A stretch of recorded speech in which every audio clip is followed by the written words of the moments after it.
It gave me identity. It wasn't something we did. I found my identity in Islam. It defined who I was. I was told what was expected of me. It was very clear. Raised in a strict Islamic home, Taufik El did his best to be a good Muslim, but he never felt he measured up.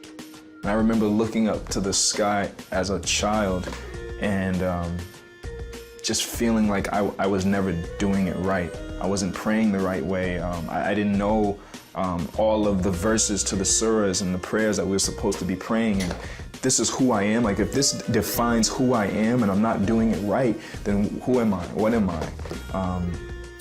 There must be something wrong with me. Taufik's father was a leader in their mosque and Muslim community in Rhode Island, and their family faithfully adhered to Islamic life. But his mother, Davida, began seeing another side of Islam that disturbed her: the senseless murders of innocent people by radical Muslim terrorists. One day I was walking down the street and I was thinking about how much I looked like to anyone who didn't know me, that I could be a terrorist. And I had a hard time squashing a fly. And so that bothered me. I was just very unhappy, uncomfortable, and I just wanted a change. Davida soon got her chance to break away from Islam. Crime had been increasing in the neighborhood, and Davida and her husband agreed that she would move Taufik and 3 of his siblings to San Antonio, Texas. Duty-bound by the mosque, Taufik's father stayed behind. For Davida, the time for change had come. When I walked away from Islam, I didn't walk away from Islam into something else. I walked away into nothing. Then she started attending a Christian church with a friend. Eventually, Davida accepted Jesus Christ as her Savior. She hoped her children would follow, but was met with much resistance.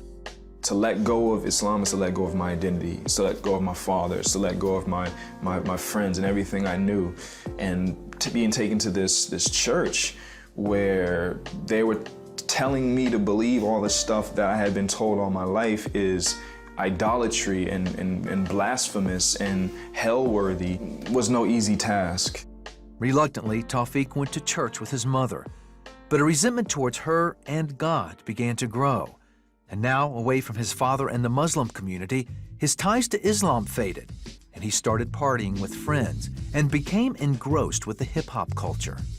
I was extremely hungry, looking for some type of world to belong in. I loved, hip-hop, and the music that I was listening to was very profane, and I said, okay, I'm going to find my outlet in this music thing. And so I did. I wrote all the time, I rapped all the time. I would sneak out of my house, go to parties. I was smoking cigarettes in the backyard. I would get weed from school. His mother knew the best thing she could do was pray.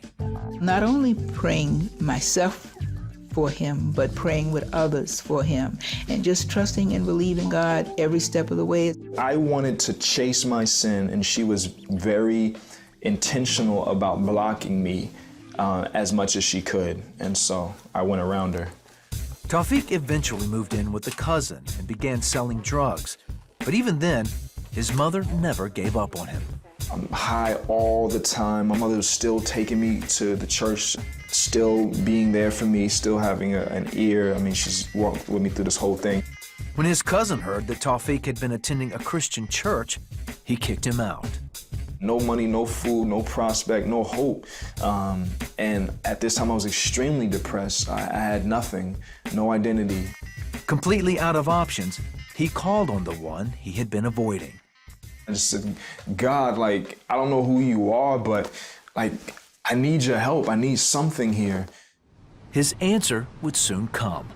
He got a job working at a Christian conference in Chicago, where the hip-hop group Cross Movement was performing. The music got his attention, but when the lead singer presented the gospel of Jesus, Taufik was captivated. That other church I was at, they had given me little, I like to say, like, they gave me like little puzzle pieces. You know, when you're putting a puzzle together, you need to see the box so you can see the picture. Well, that's what he did. Not only did he give me the picture, but he gave me the rest of the pieces to put the whole thing together, and it made sense now.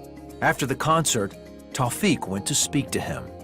He just pressed me and said, you need to examine Jesus Christ and who he is. I challenge you to look into him and see why he's so amazing, so beautiful, and why Islam doesn't even compare. He took him up on his challenge and began studying about Jesus. Taufik says that as he did, he couldn't escape the truth. So he asked God to forgive him and accepted Jesus Christ as his Savior.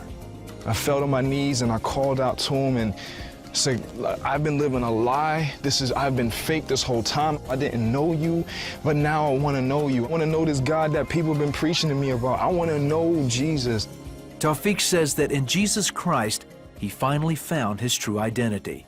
Over the years, he's learned more and more about the love of God and now shares that with his wife, Michelle, his children, and his mom. I am so grateful for what God has done in his life and is doing in his life, what he's allowing God to do in his life, what I'm seeing in his family, with him as a husband, as a father. He's a mighty man of God. He really is. Although I was an enemy of him, he saw fit to love me and send his son to die for me, to wash my sins away, that I don't have to face his wrath. I'm gonna have eternity, and I'm gonna be able to be with him forever. I am thankful to be a recipient of grace, to be a vessel of mercy. I'm thankful to be saved.